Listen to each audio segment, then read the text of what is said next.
Okay, so the start of the biology unit is very similar to the start of the chemistry unit.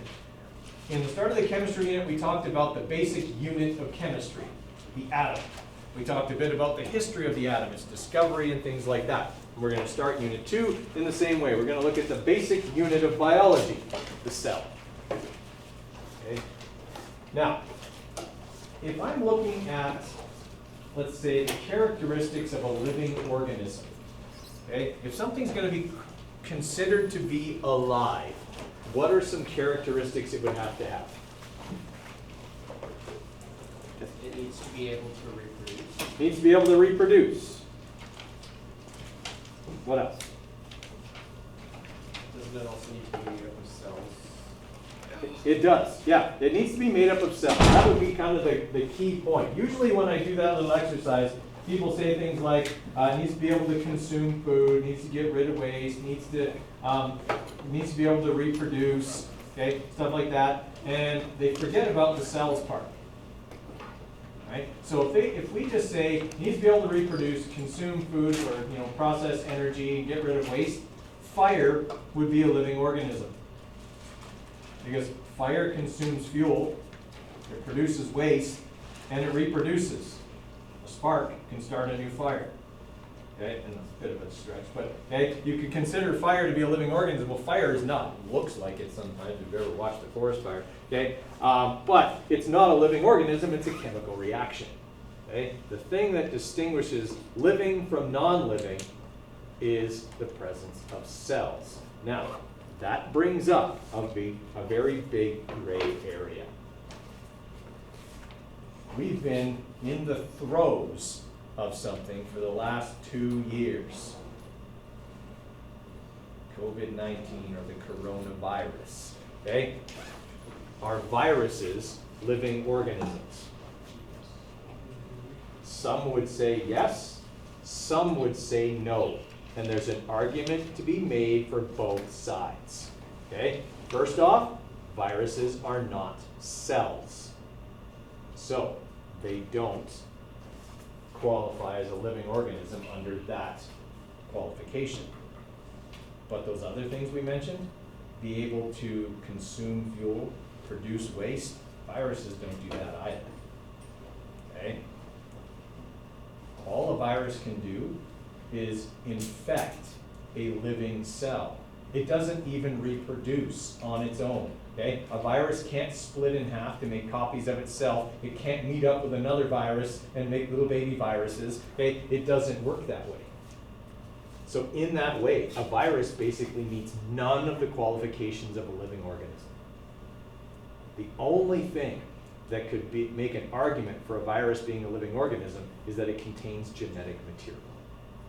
Okay? It has either DNA or RNA, depending on the type of virus. Okay? So what a virus does is it gets in your body and it infects your cells. So it attaches to the outside or the cell membrane, okay, of your cell, and it injects its DNA into the cell. Now, what your cell does is it recognizes genetic material. And if it sees it floating around inside the cell, it's like, oh my God, what is that doing out there? It'll get wrecked if it's out there, and it'll pull it in, okay, to the nucleus, which is the safe place where all genetic material gets stored. Okay? And it'll splice it in to your DNA, or the cell's DNA. Now, what does DNA normally do? Why do we have it? Doesn't it allow us to make new cells? It allows us to make everything. Anything your body needs to produce is genetically coded for in your DNA. Okay? If I had a cloning machine, I could take any cell from your body and make a copy of you with the DNA in one of your cells. Okay? Every little bit of that DNA codes for something different. Okay? Some of the DNA codes for making adrenaline, or insulin, or testosterone. Okay? And some of it codes for making the proteins that would make up your skin or muscles, okay? And stuff like that. Everything your body can make, the instructions for making it are in your DNA. Okay? So your DNA is like crucially important. So what happens when a virus infects your cell is its DNA gets spliced into yours. and your cell can't tell the difference. So the next time your cell needs to make insulin, for example, okay, it goes to the DNA, the part where insulin normally is, but instead of insulin, that's where the virus's DNA is. So it sends that out. Your cell makes not insulin, but a virus. All DNA is a set of instructions on how to build something. Okay? So if the virus's DNA gets spliced into yours, the cell will start making viruses instead of what it was supposed to make. And pretty soon, the cell fills up with viruses because the cell isn't getting what it needs. So if we go back to the example of it calls for insulin, okay? It goes to the part where insulin's supposed to be, and there's viral DNA there. It sends out the instructions, the cell makes a virus. And then the cell's like, hey, I asked for insulin. Where's my insulin? Oh, no problem. We'll just make another one. And they go to that section of DNA. Insulin's not there, but viral DNA is, they make another virus. And that just keeps happening. And the cell just keeps, it gets into this feedback loop where it's like, I didn't get what I wanted. I didn't get what I wanted. I didn't get what I wanted. And it just keeps making more and more viruses until it bursts. Okay? And then all the viruses get out. So one virus can cause your cell to make hundreds or even thousands of copies of itself. It won't make the copies itself. It uses the cell to do it. It essentially hijacks the cell and makes it do what it wants, okay? Which is make more of itself. Okay? So this is why, if you go to bed and you got like the tickle in your throat and oh, I think I might be getting sick, and then you wake up in the morning and you feel like you'll have to get better to die. Okay? Like it's that fast. Okay? If you've got one virus and it makes 1,000 copies of itself, okay, and then those 1,000 copies go out and make 1,000 copies of themselves, okay, you get sick pretty fast. Okay? And the problem with viruses is they're too small for your immune system to pick off individually. So what your immune system does is it kills the cells that are infected. Okay? That's kind of like curing the disease by killing the patient. Okay, but that's what your body does to get rid of viruses. That's why you get so weak, okay, when you have a viral infection. Okay? It's because your own cells are killing each other in order to get rid of the virus. Okay? Does that sort of make sense? Okay? And that's why if we get a vaccination, the vaccination is just a sample of the virus's proteins. It's not even any genetic material. Okay? Well, in a traditional vaccine, that's what it is. And your body recognizes it as foreign, learns how to destroy it, and then when you get the actual virus, it already knows how to kill it. And so you barely get sick. Okay? And the mRNA vaccines, like the Pfizer one and Moderna, okay, they work a little bit differently. They actually inject the messenger RNA that your cell would produce when it's infected, and your body learns how to kill that off, and then you don't get sick. Okay? And that's actually easier to produce than the traditional type of vaccine. That's why we were very fortunate that technology was around, because if it wasn't, we wouldn't have been able to mass produce the number of vaccines that we did, okay, worldwide in such a short period of time. Okay, so that's how kind of all that stuff has to do with cells. I got way off topic there. Okay, all right, so we got to know the points of the cell theory, just like we had the atomic theory, there's a cell theory. Okay, know who contributed, so a bit of the history. Not to worry, there's only 4 people to remember, and not like in chemistry where there's way more than that. Okay, and recognize that plant cells and animal cells are more similar than they are different, and that's because they have a shared ancestor. Okay, plants and animals both evolved from the same ancestral organism. Okay, and that's why our cells are very similar. Okay. First point of the cell theory was kind of the one we started off, and then I got off on a tangent. Okay, all organisms are made of cells. Just like all matter is made of atoms, all living organisms are made of cells. Some are unicellular, that would be single-celled organisms, and others are multicellular, like a cactus or a person or your dog or cat. Okay, those are all multicellular organisms.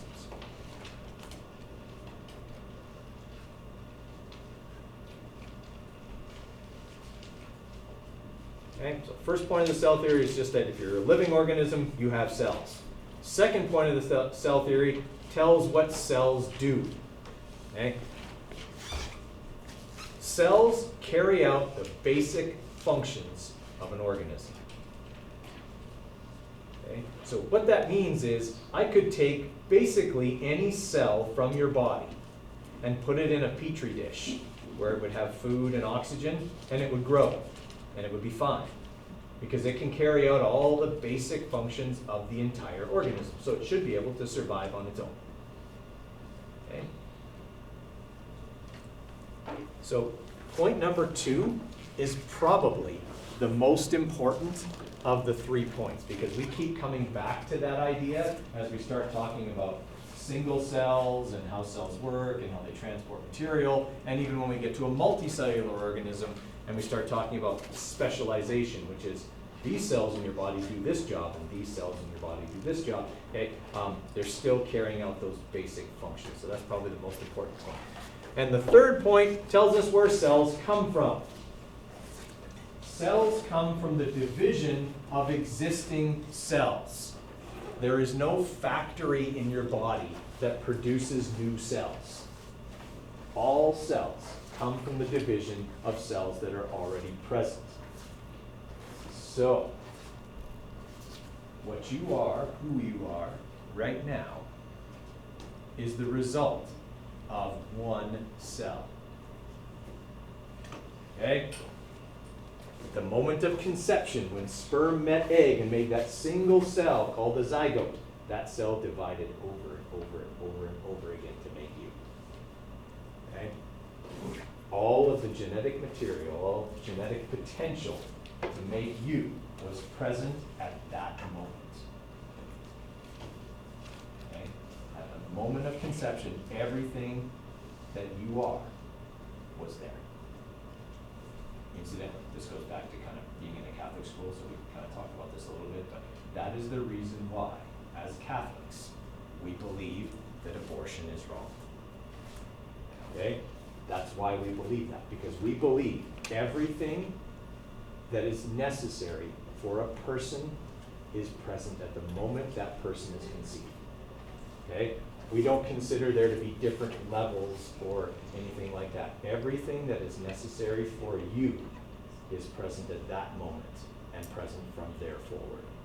Okay? So that's kind of the reasoning. If you've never really understood the reasoning why the Catholic Church believes that, okay, that's why. Okay? Other people believe things different. Some people believe that a child isn't a child until it's out of the womb. Okay? And you know, there's justifications for that. Okay? There's justifications for everybody's opinions or reasonings, but that's the reason the Catholic Church believes what it does. Okay? It's because at the moment sperm and egg meet, the genetic material is there for that person, and it is a person at that point. Okay? So if you're ever wondering why, that's why. Probably hasn't always been explained to you, okay, from a kind of scientific perspective, but that's kind of why. All right. So for a cell to divide, okay, it's got to do a few things. And the first thing it has to do is it has to copy all of the DNA. Because every cell that comes after that has to have all of the DNA. So it's just a copying machine. Like for the first little while, okay, that zygote is just making exact copies of itself, okay, and then it starts specializing. Certain cells become your nervous system, certain cells become your skeletal system, your muscles, your digestive tract, all of that. Okay, and then you become more and more specialized, and you can see the change and growth of the embryo, okay, from being like a ball of cells to kind of being more human shaped, and then eventually into a fetus, and so on. Okay. All right. Questions on the 3 points of the cell theory? This is off topic, but like for like Catholics, what about like rape or abortion? There's still, like, certainly there's the consent part of that, and the act of rape is obviously sinful, right? Because you're taking something from someone. I'm not sure where they would stand on that part of it. That might be something to ask your religion teacher, because I don't know for sure what the church's stance on that part of it is. I know that the scientific basis would still be that there's a life there, but obviously there's complicating factors, I think we would say, okay, in that case, yeah. All right, but that's a good question. I wish I had an answer for you. I don't. Yeah. I don't like saying I don't have an answer. It's like really uncomfortable for me. Okay, so development of the cell theory. So this is kind of the important people, okay? Hooke is the first and most important person in the development of the cell theory. Well, maybe not the most important, but he's the first, okay? He's the person who discovered cells, because he's the person who built the first microscope. Not even a biologist. Hooke is a physicist, which is why physics is awesome. Okay? Without physics, the other sciences would not exist. Physics discovered the atom, without which there would be no chemistry. Physics made the microscope, without which there would be no biology. You're welcome, everybody. Physics rocks. Okay? So what Hooke was doing is Hooke was doing experiments with multiple lens systems and seeing the effect it had on the path of light. And what he discovered was if you ran light through a series of curved pieces of glass, you could diverge the path of the light, and as a result, it made what you were looking at bigger, magnified. Okay? And he found if you put lenses in a series, you could really intensify the magnification. Okay? And as a result, he was able to look at stuff that we couldn't see with the naked eye. So what he did is he sliced a piece of cork, okay, and he put it under the microscope. And what he saw were what he thought were empty little rooms, cells, like in a prison, okay, empty little rooms. Now, of course, he's looking at cork, which is made from a tree, but it's dead. So what he looked at was dead cells, and all he saw was the cell walls of the plant cells, because obviously there was nothing left inside, the cells were dead. Okay? So he wasn't necessarily wrong in calling them cells. To him, they were empty. Okay? But it was discovered much later that when cells are alive, there's stuff inside, and in this very active place. Okay? But he was basically like, okay, cool, my lens experiment worked. Here you go, I'm kind of done with that now, back to physics. And then he came up with Hooke's law, which governs springs and all elastic objects. Okay? But that was his contribution. He discovered, or was the first person to view cells. Now, Leeuwenhoek built a very different type of microscope, and he was the first person to view living cells. So cells went from being empty little rooms that really didn't have a lot of meaning to living things that were full of structures and had all these processes going on and were very complex and dynamic. Okay?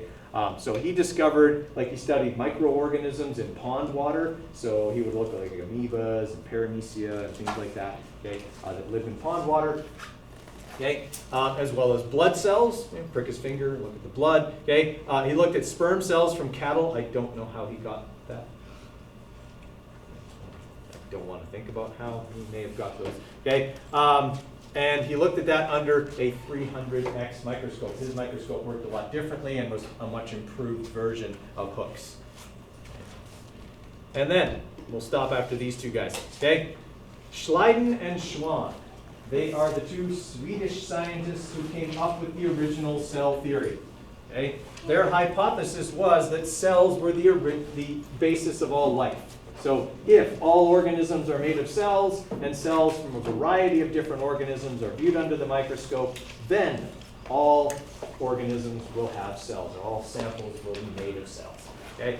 And that's what they found after years of research. So, Hooke, Leeuwenhoek, Schleiden, Schwann. Okay? Those are your 4 people that you got to know. Okay, tomorrow is your test for chemistry. Make sure you bring your calculator. Make sure you bring some pencils, maybe a pen, and your periodic table. I will be looking over your periodic table before you start. You will bring your phone up to the front, turned completely off, not on silent, completely off, so it cannot transmit or receive. And then I'll give you your test, and then you can get started. Remember, you can start early, okay? So if you're here by 10 after 8, I will start letting people start at 10 after 8. Okay?